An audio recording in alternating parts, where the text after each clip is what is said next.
Hello everyone. Today I'll teach Standard 7 Literature third lesson, one story, Suvira. It is written by Paro Anand. So children, let's discuss a brief about the author. Paro Anand has written several books for children, including plays, short stories, and novels. Some of her well-known works are Elephants Don't Diet, Pets Please, and Born to Lead. She is also a performance storyteller and has performed her stories in India and also in the UK, France, and Switzerland. So, Suvira is a story of a girl of your age who lived in Kolkata, which was earlier called Calcutta. And she had to change her school mid-term. Now, in the story, narrator is that girl and Suvira is one of the characters. Narrator had to change her school in the mid-term and narrator had to shift from Kolkata to Delhi. Things were very different. So this story tells about her courage and determination and how she got success in a new environment and how she won the acceptance among his new friends. She also won recognition among her schoolmates. Now let's see what are the different situations she had to face and how she is accepted by all her new schoolmates. Now children, I will read one paragraph and I'll give you the explanation of the paragraph. So listen very carefully, and when I read, you also read your book. So the first part, let me read. I had arrived in this school in the middle of its term. It couldn't be helped. My father's life had suddenly taken a sharp U-turn. He had resigned from his job and decided to change tracks in his career. Our family had to pack up and leave our hometown. It was awful saying goodbye to all my old friends, especially Anu. And now our lives were turned upside down, and each one of us was trying to cope with the changed circumstances as best as we could. But there was nothing to be done except to wait and hope that this cloud too would have its silver lining. So, from the beginning part, what we have seen that the narrator who is telling that she had to leave her school during the midterm, there was no other option. Why? Because her father had suddenly taken a father's life had suddenly taken a sharp U-turn. Now, children, what is this sharp U-turn?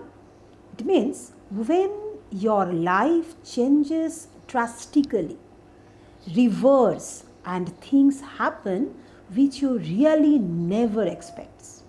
That thing happened to the narrator's life too.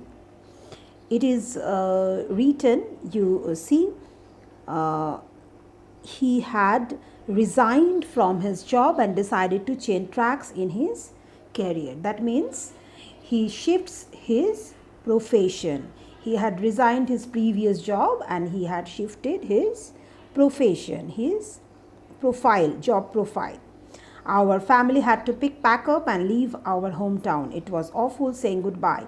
They had to leave their hometown, and it was very disturbing for that girl, narrator, to say goodbye to her old friends, especially Anu. Now we can assume that Anu was narrator's very good friend. and now our lives were turned upside down. So children, this, what is the meaning of upside down? That their life had become mess. It disturbs them. Things turn into disorder, upside down. So you understood, life had become mess. Means totally, it is like there is a disorder, there is nothing in proper order. And then it is written, each one of us was trying to cope with the changed circumstances. That means they were trying to manage that difficulty what they were facing. But there was nothing to be done, except they could not do anything. They had to wait for what? That this cloud too would have its silver lining. What the meaning of this line? It means that this problematic situation will have a solution too. Means here the narrator was hopeful. Not only narrator, maybe the family members, they all were hopeful. They became hopeful. In spite of all the difficulties, they hoped for the better days to come. So it is written, this cloud too would have its silver lining. Now next paragraph. My second day in the new school was marked with excitement. Trials were taking place for the inter-school athletics meet. The school teams were to be chosen and finalized. Every house had its favorite for each event. Packets of glucose for last-minute energy boosts had been kept ready for those who were participating. I sat near the track, shaking my legs to keep off the mid-January chill, and also, I guess, the nervousness. I had come from Calcutta or Kolkata with its warmer climate and was unprepared for the sting of Delhi's chilly winter mornings. I wore a red t-shirt and white shorts, and red because I was put in the red house, but my housemates pretty much ignored me. Not that they were being unfriendly on purpose, just that it was a busy day, a day to back the favorite, not someone unknown. I also cursed myself for being stupid enough to volunteer to run the 800 meters race. Dipti told me that I had an impossibly tough race ahead. So let's see what we got in the second paragraph, that my second day in the new school. Now narrator is describing her first few days of school. So it was the second day, and in there what we got to know, that she was very much excited and inter-school athletic meets were going to be conducted. And for that, trials were going on to choose the final school team. And the narrator, I sat near the track, shaking my legs to keep off the mid-January chill. So narrator was sitting near the track where the trials were taking place. So, and narrator was she was shaking her legs because she came in the mid-January to Delhi from Kolkata, and Kolkata weather was not that cold, not that chilled compared to Delhi. So for her it was quite difficult to keep herself warm. So she was just shaking her legs to keep herself warm, and she was wearing red t-shirt. That means from this we could understand that she also had taken part in that trial where the children, the students, the final team from school where the selection process was going on for the inter-school athletic meet. So this narrator, though she was new, though it was her second day, but she took the participation. She participated, and she wore red t-shirt and white shorts. Now why red? Because she had got the red house, and there were many housemates. But housemates means from the same house, but still they ignored her. Say they were not taking care, means they were not concerned that who was she, because she was new. It is written not that they were being unfriendly on purpose, just that it was a busy day, because everyone was busy. So who has come new, that newcomers, no one no one was interested in. No one was interested who is the newcomer to see. They were much interested who was their favorite teammate, who was going to be selected from their team, from the Red House.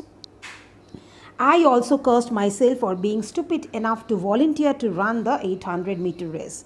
Now, though the narrator had taken part in the 800-meter race, but she was now seeing everyone that nobody was cooperating, nobody was coming to her, or her teammates only were ignoring her. So she was just cursing why she had taken part, why she took part in the trial. And then one of the girls told that I had an impossible tough race.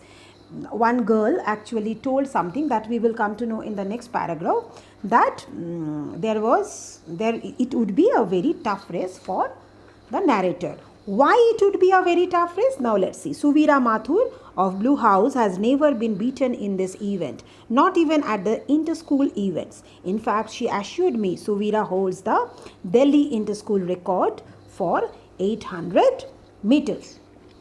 So here we got to know the name of the story is Suvira. That character had come in the picture. What's the name of that girl? Suvira Mathur, and she is from the Blue House. And that Dipti told narrator that she is all-time winner. Every time she only wins the race, and nobody could beat her in this inter-school record for 800 meters. So children, I'm just coming up with my next video for the next part of the explanation. Thank you.